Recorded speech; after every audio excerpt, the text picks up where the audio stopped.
place.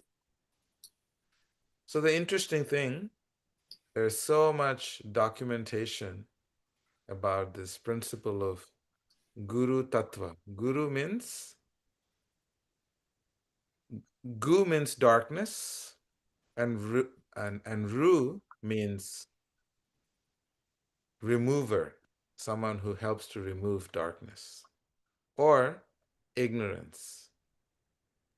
So hence the term guru, someone who removes darkness. It's a very simple word, two words. And this word guru can also mean heavy. Someone who's not heavy as in, big guy, 500 pounds, but someone who's heavy with knowledge, someone who's heavy with realizations, someone who is heavy with wisdom. And they're so heavy with wisdom and knowledge that they're able to move away the illusion and the darkness from our lives. So hence the term guru. You will see this commonly used, he's the political guru, he is the car guru. In America there's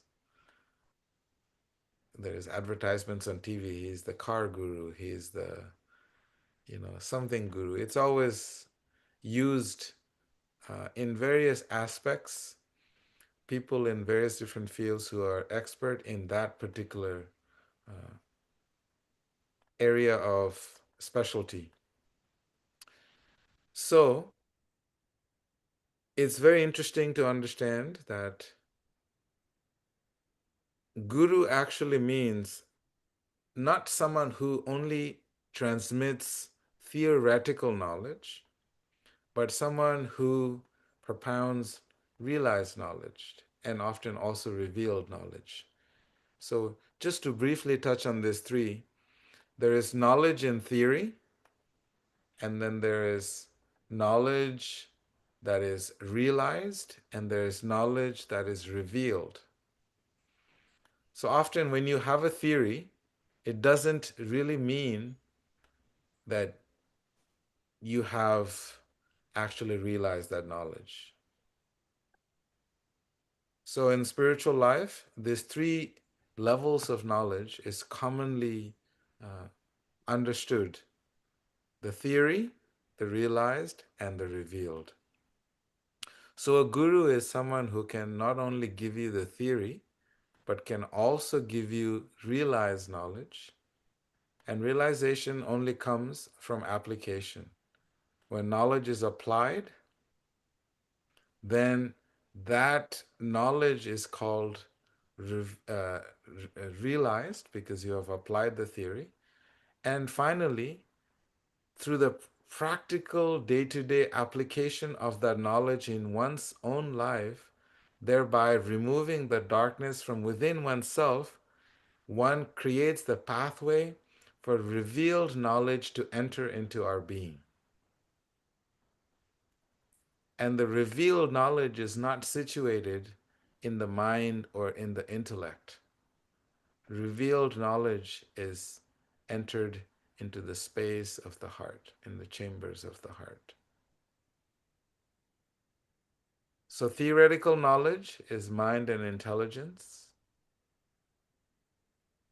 and realized knowledge can be both in the heart and in the intelligence, but revealed knowledge is coming from the heart.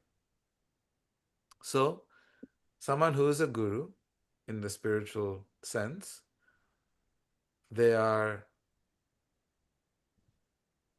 in access, they're able to access this theory, realization, and revealed knowledge. So, why do we need a guru? This is a very deep question.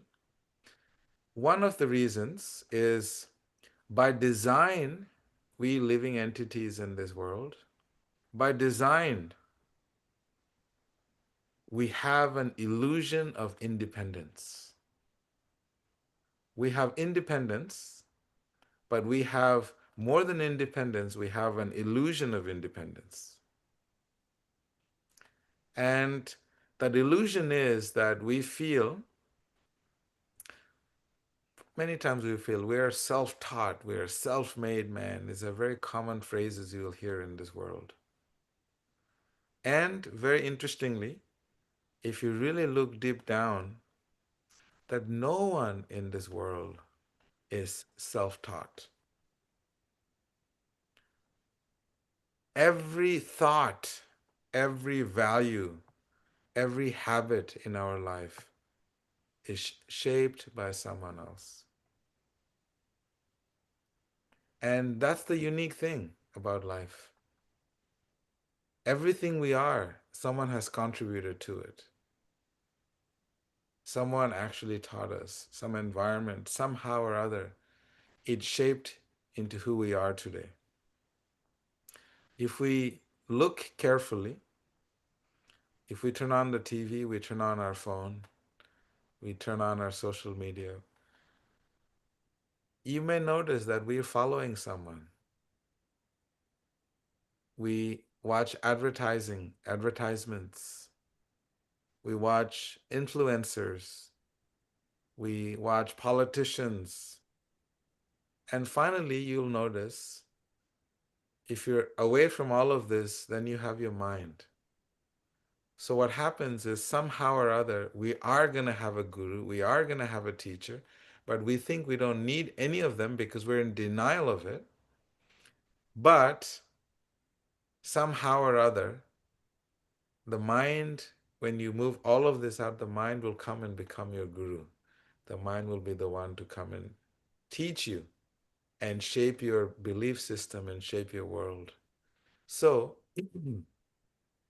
the sages are saying that why be in this illusion?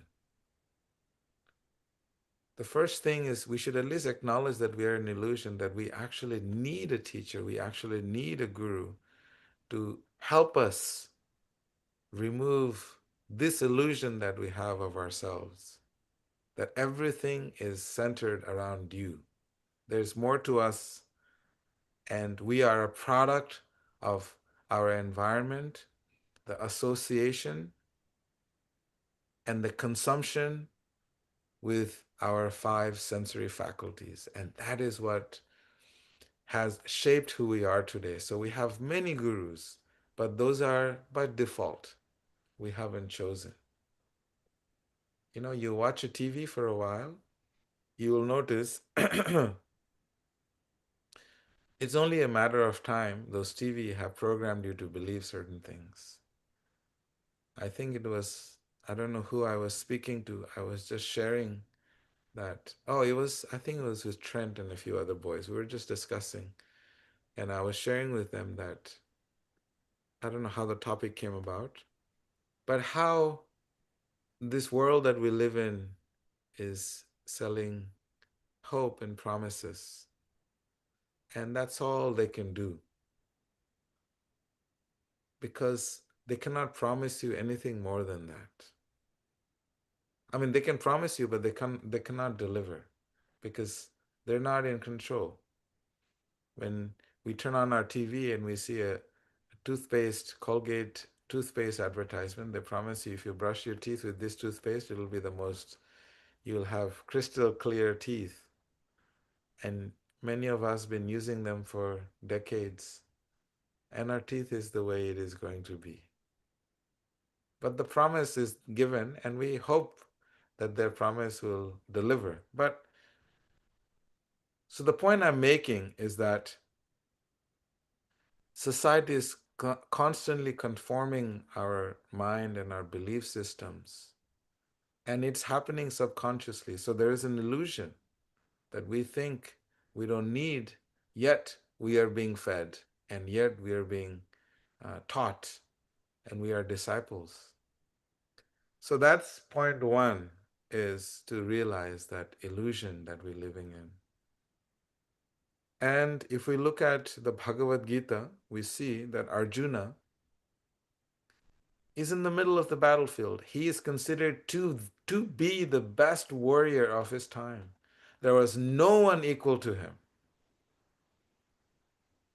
not even closely equal to him. And this greatest warrior, when he is placed in the middle of the battlefield, what happens? The weight of his dharma just completely brings him to his knees. He's not able to even hold his own bows and arrows, everything. He can't even speak properly. His mouth is quivering, it's shaking. Because of the weight of his dharma as a Kshatriya, as a warrior, what should he do in this dilemma? And what happens? When he goes down on his knees, then Krishna says, "My dear Arjuna, what has happened to you? How come you have fallen apart?" And Arjuna finally says, "My dear friend, I know you're my best friend, but can you please be my guru? Can you please pull me out of this?" In Sanskrit, it says, "Shishyasteham swadhimam tam prapannam," which means that I am your disciple, I'm your student. Although you consider me as your friend, but I take the position of being your student. And because I'm your disciple, I'm eager to be your student. Please now guide me. Only when Arjuna took the position of sincere humility and submissive inquiry, then Krishna says, "Okay, Arjuna, let me tell you what's up." And then, as a friend, he switches his position to be his guru and helps to remove the illusion and takes the weight off of Arjuna. So, this is one example of we see the illusion that we're in and the reason we need to have a teacher. And another reason I'll give you why we need gurus according to the Shastra. When we are in school, for example, let's say Jules. Jules, I met him in an apple orchard in Netherlands. He was on top of a tree picking apples with the biggest smile on his face. Now, if Jules, I tell Jules, "Please, can you do a little surgery on me? My lungs are not functioning properly." Even though he has a little knife to pick all the apples, to cut the stems, he can cut my chest open and fix my lungs. He can try. He can study lots and lots of books and study a lot of theory. A lot of theory he can study. He can spend his whole life how to cut Veda's chest open and fix his lungs. But unless and until he actually finds and goes to a school where a surgeon teaches him how to use that knife in his hands, the probability of him successfully doing a surgery is not that great. I don't know if someone would want to be put under his knife if he was not trained by a professional surgeon. So, theory in itself is insufficient. I remember first time my car broke down and I needed to change my brake pads and the rotors in my car. And I was thinking, oh, they're charging me $1,200. I can do this on my own. And I remember I went and I bought a book and I started to read about rotors and brake pads in a car because the book was only like $10 and the brake pads and everything was going to cost me $1,200. So I read that book and I still couldn't figure out how I was going to do this. And I spent so much time studying theory. And finally, I took the car in and I spent the $1,200 and I sat there for I think about 4 hours and watched them do the whole thing. And now I know how to change the rotors and brake pads. I had to watch a professional do it. So there is a story of this student named Shwetaketu, and his father had sent him to a guru. to learn, far away in an ashram to learn the ancient teachings. So after years, the boy graduated and he came back home. And he was so proud because he had learned so much. So many years he was gone in school. You may notice that it may also happen to us. We go off to college and we come back and we come and see our parents. We have so much pride. Look, I graduated, you know. And so this young boy, Swetaketu, he had the same mindset. I graduated from my teacher's school after all these years. So when his father asked him, please tell me, have you learned the art of hearing the unheard and the art of knowing the unknown? And then the son immediately realized, oh my God, I learned all these theories and blah, blah, blah, but I really don't know. So finally, when he took the humble position, then the father said, okay, even the father was a great teacher, he sent him away. So then the father finally started to really teach him. He took the humble position.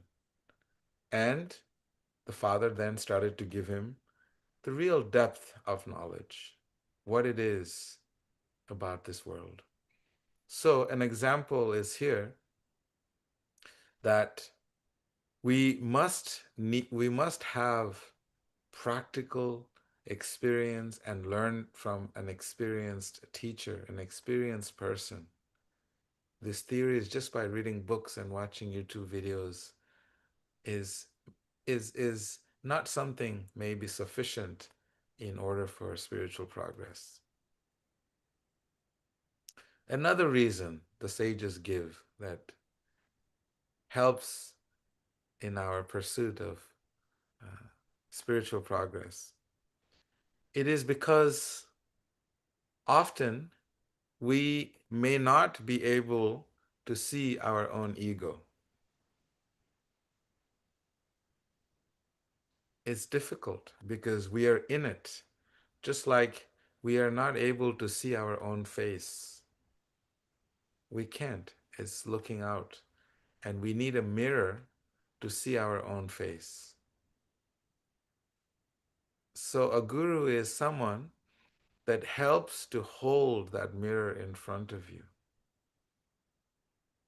and helps you to see your own truth, and helps you to see your ego and how this ego has taken such a strong grip on you. So this is what a guru's responsibility is. It's not easy to see, to pop the bubble from inside. If you're inside the bubble, it's hard to pop the bubble. It has to be from someone on the outside that enables you to pop the bubble so you can actually see yourself. So this ego identity that we have is so uh, deeply covering our pure consciousness that we are not able to see ourselves. And there's a very, very famous story in the Bhagavatam, in one of the Puranas, of this king. He was uh, King Indra. He was the king of the heavenly planets. So what happens, because he's in the heavenly planets, sometimes his position is so powerful, he gets carried away by his ego. So one time he got carried away by his ego and he offended a sage. And the sage said, you know, the covering is a little too thick. So we have to help you to remove that covering. The vest you're wearing is too heavy for you. It's gotten to you. So the sage cursed him to be a pig. And he fell from the heavenly planets and he came into this world and he lived as a pig. And as a pig, in India, if you think about it, pigs live in really, really filthy, dirty places. They need to be in filth. So he was covered in stool in this a pot, a beautiful pond of stool and garbage and rotten things. And he was there with his wife and his kids, and he was having a blast. Imagine, king of the heavenly planets.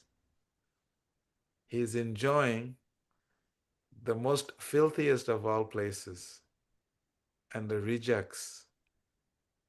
And finally, Brahma comes. Brahma is the creator of this universe. He comes and he sees Indra with his little piglets and his wife drowning himself and enjoying and relishing being in this filthy place. And he says, Indra, what are you doing? You need to get out of here. Why are you in this filthy place? And Indra was speaking to Brahma, who's the creator. He said, look, I have a beautiful wife and I have such a big family and we're having a great time. And Brahma had to remind him. He says, you are not this pig. You're actually King Indra of the heavenly planets. And Brahma, because he was a mystical creator of this universe, he was able to make him see his true position is not being in this huge pile of garbage, but actually his position is in the heavenly planets. And the minute Indra regained his consciousness of who he truly was, he was able to get out of there. So the point that the sages are saying is that we need to have a teacher because our mind puts us in a place that is very filthy.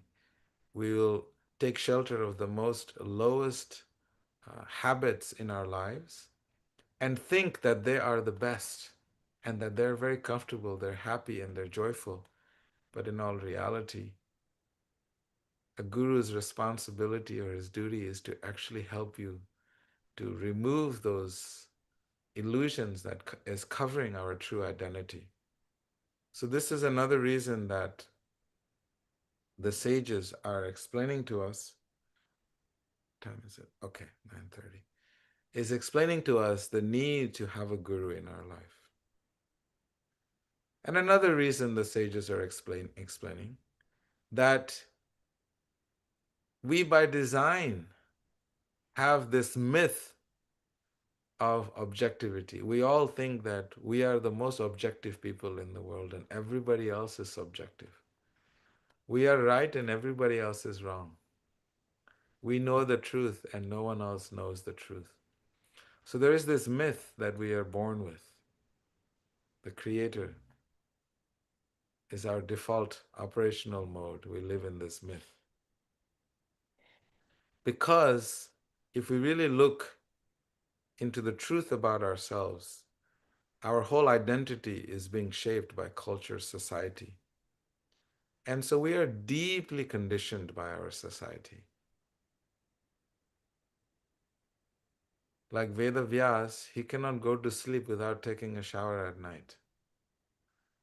He grew up in a family that inculcated the values that before you go to sleep, because sleeping is being in the embrace of the goddess of sleep, Nidra Devi.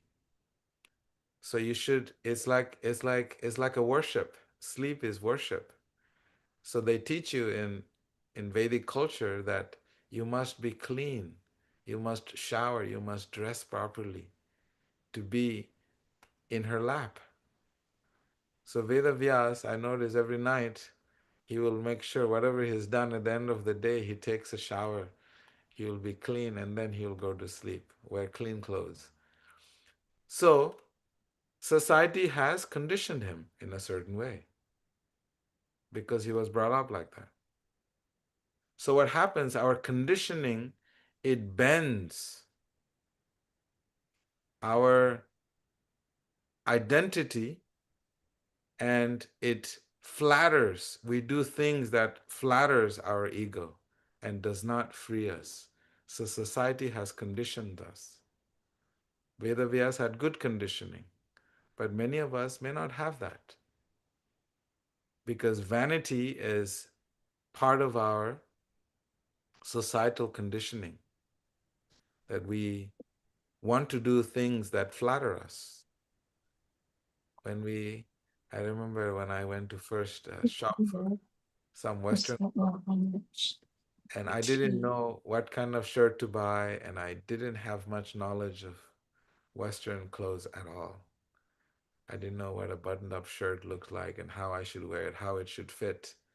So what happened, I took a friend with me, and he brought all the shirts in the trial room, and he says, wear it. I wear it. And then he was commenting, he says, this sleeve is not flattering your chest or your shoulders, and this one is not flattering your arms. And he had this whole science, and it was all about everything that I wear, it must flatter me. So this whole concept in this world that we live in, it must flatter our egos and our personalities and our temporary identities. So what a guru does is to make sure that it's not just, it shouldn't be about flattering our egos, but it should be about freeing ourselves from our egos. And that is a very important principle in this spiritual relationship between a guru and a disciple. And there is a very beautiful story of this young boy. His name was Nachiketa. It's there in the Puranas, you can read. One day, his father was taken to the court of judgment in the in the in the kingdom of Yamaraj, the one who regulates and punishes people for their misdeeds. So he's called Yamaraj. Yama means rules and regulation. Raj means king. So he's the one that provides the judgment. So he went to meet Yamaraj because his father was taken away. And he was very mystified. So he approached Yamaraj and he says, my dear Yamaraj, I would like to know the secret of who we are. I want to know the secret of the soul. And Yamaraj was thinking, as a little baby boy, he's asking such deep questions. He told this boy, uh, let me give you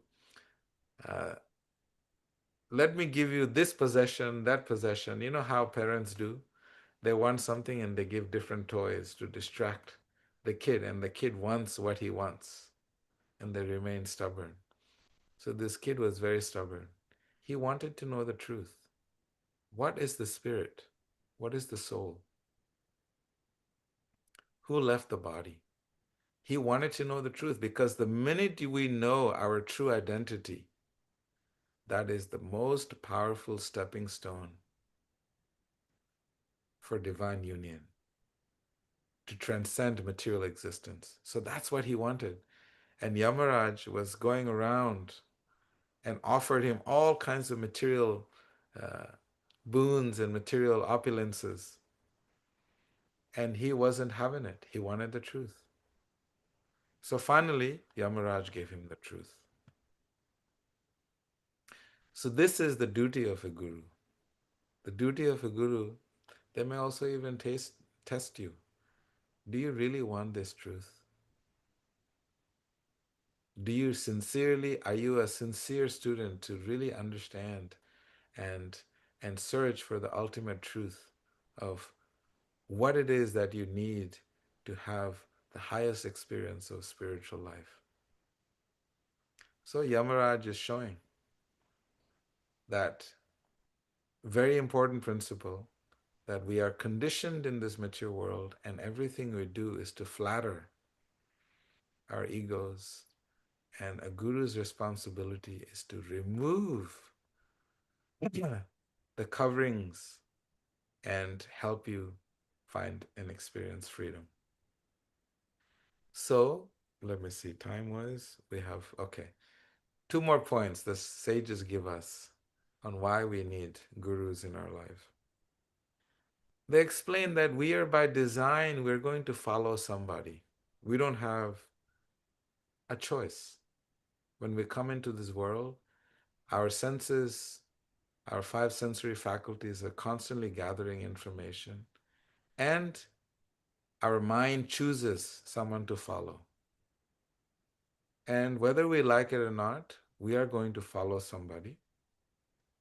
And if you look at it practically in your life, I remember when I speak to people, they share an idea. And I immediately think to myself, where are they getting this idea from? And I immediately ask them, can you please tell me, where did that concept come from? Sometimes people will say, no, no, no, that's my concept. I say, no, no, no, please tell me, what is the source of that idea that you have? Because all ideas in this world are borrowed. We often think that plagiarizing is then you get sued, but everything in this world is plagiarized because everything is borrowed. Our very existence, our time, everything is borrowed. The quotes that we share, it's borrowed from somebody. The books we read, why? Because we're borrowing ideas. Imagine the podcasts we listen to. These are all our gurus by default. Because we are by nature followers. By nature, we're designed to be students. So the sages are saying, why are you going against the current? If we're by design students, why not sincerely find a guru, someone who can guide you?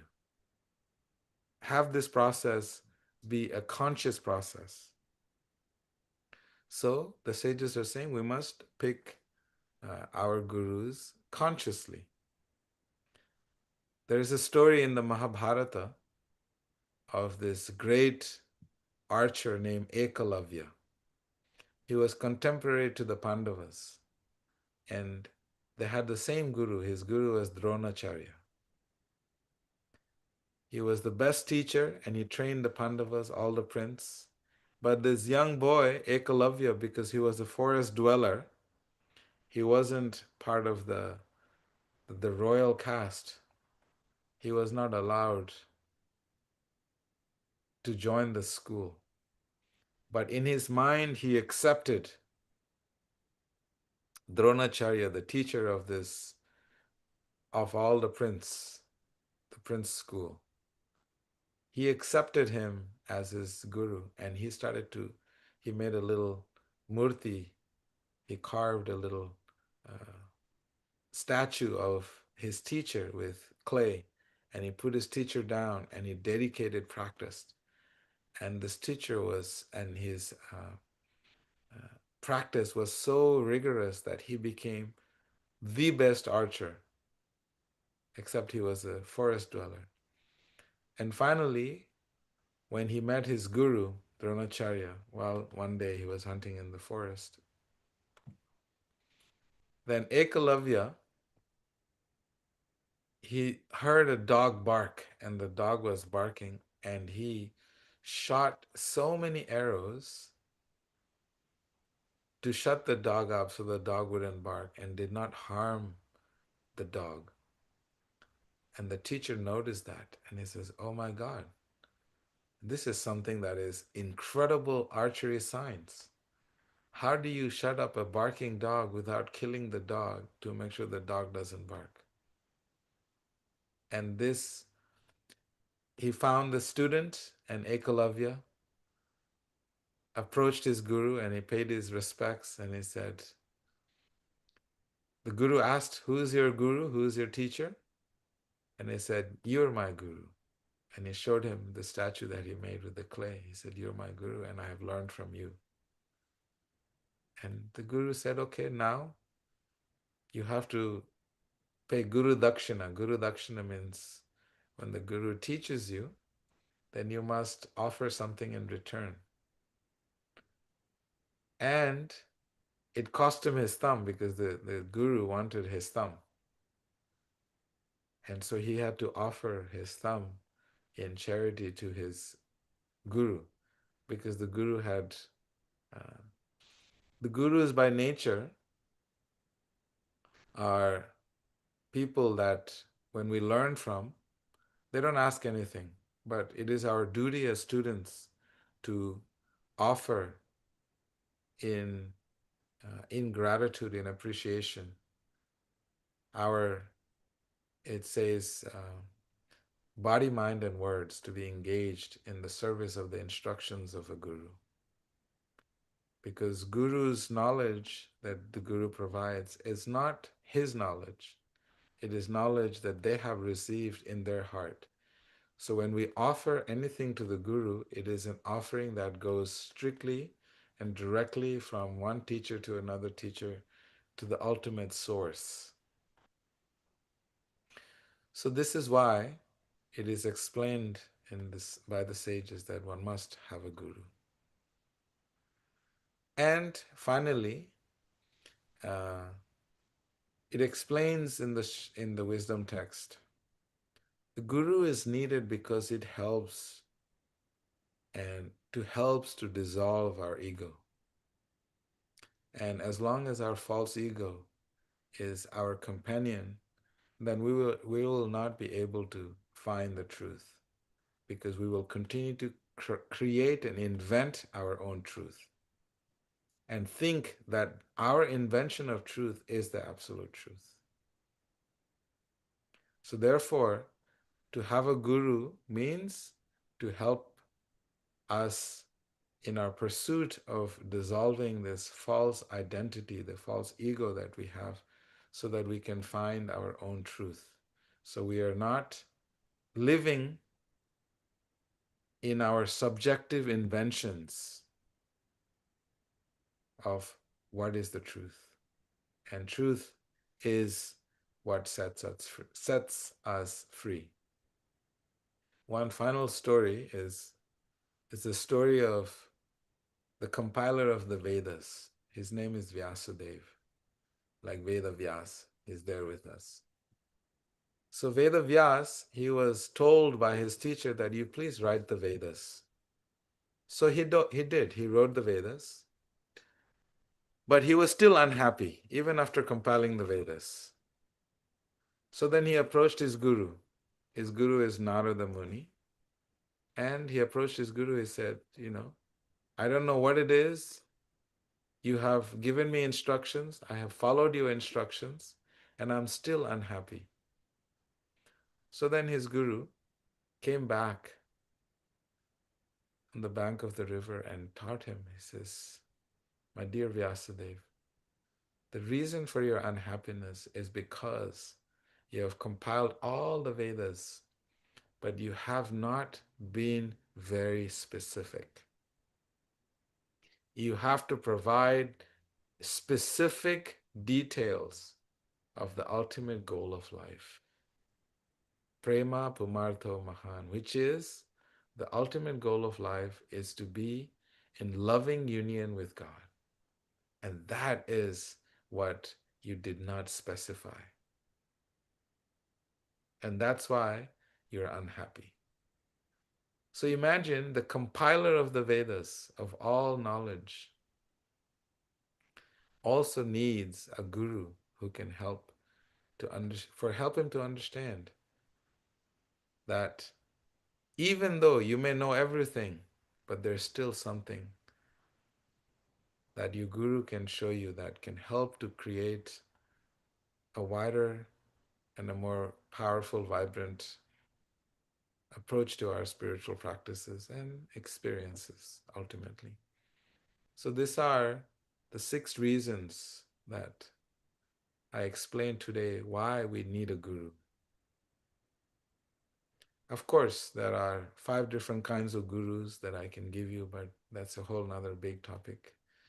Guru Tattva, or the truth about Guru, is the most complex truth, even more complex than God, because there is a chain of disciplic succession that comes from one heart to another heart to another heart, and finally, that reveal knowledge and that expression of divine love is expressed through the heart of a guru. So, this is our discussion for today. I know it was long, lengthy, but this was some of my thoughts on this whole topic of needing a guru and why we should all have one. I have, like for example, my guru very clearly. It's his mission that has been deeply embedded in my heart, where he says, Nirvishesha Sunyavadi Paschatya Deshatarine. That my heart, what is in my heart is that you must continue to share this divine love with the Western world. That was the heart of my spiritual master. That is what he embedded in my heart. And this is what I do because it's the heart of my guru.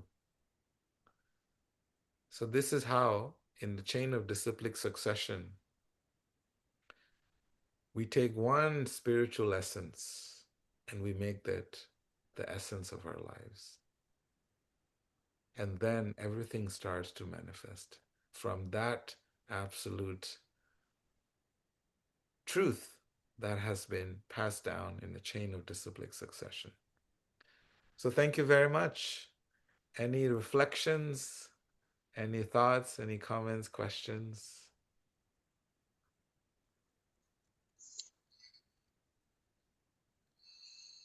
Was it too dense? What did you think, Durga Devi? Balaram, what did you think? Said that the student gave his teacher his thumb. Kushita went, "What the heck?" I know, it's crazy, right? You know, I'm willing to give anything, but not my thumb. I'm ready to give my whole life, or let alone my thumb. If my guru told me to jump off the bridge, he tells me to jump, I will say, how high? Not think, oh, so just to give a thumb, no problem, any day, you can have it. Okay. Sean's giving his thumb. Sean, Sean, I don't want your thumb, we want your heart. I'm not that cheap, I'm not a cheap guru.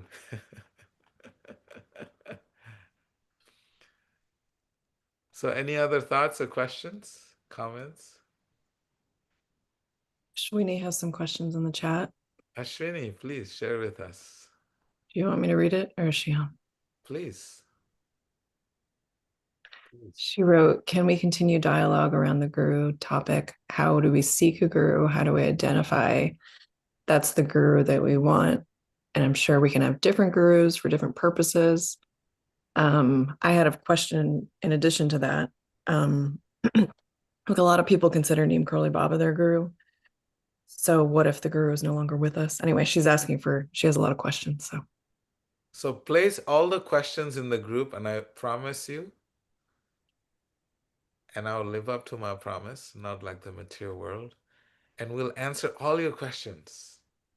Because this topic, the truth about Guru, is the most deepest topic. It's deeper than time, it's deeper than nature, it's deeper than God, because it's such a deep topic.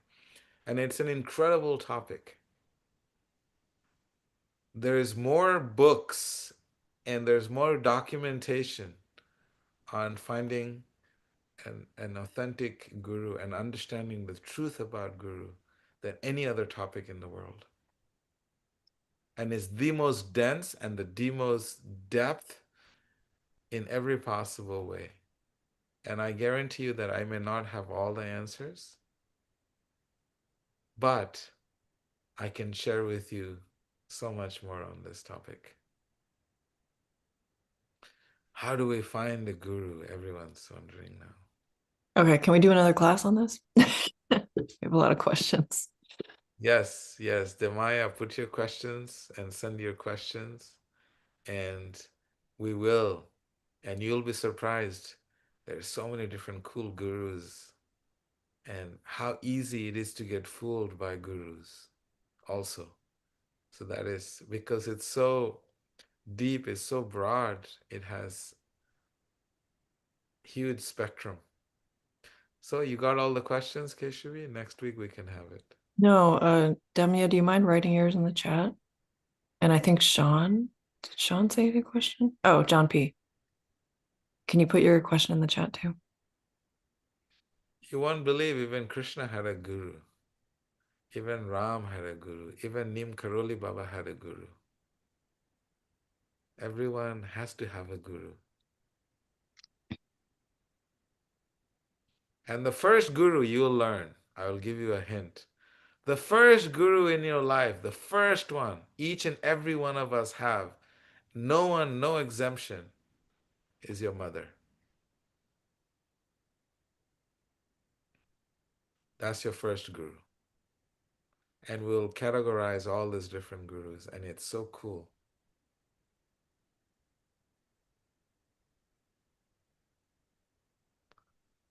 Okay, our time is up. Thank you all so much. I'm sorry that I gave Thank you, Prabhu. a dissertation too big, but this topic is very dense, so we'll have deeper discussions on this. Very interesting. Yes, Victor Das, we are waiting for you. I'm here, Prabhu. I have some back problem and my back gave out to me. I hurt myself in the gym. Thank you. We will have deeper discussions next week. Namaste, everyone. Thank you all for Namaste, Prabhu. Namaste. Must. Thank you. Thank you. Namaste. Thank you so much. Namaste.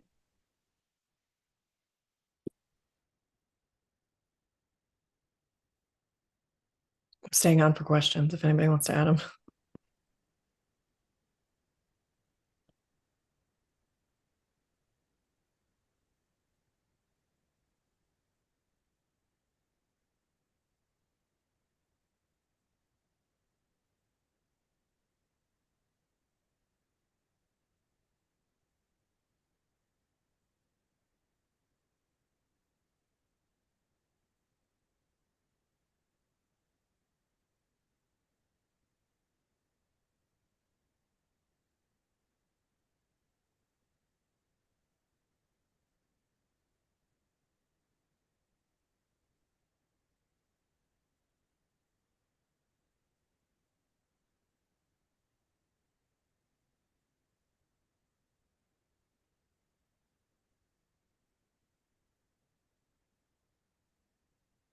Thanks, y'all. You can just message me if you have more questions.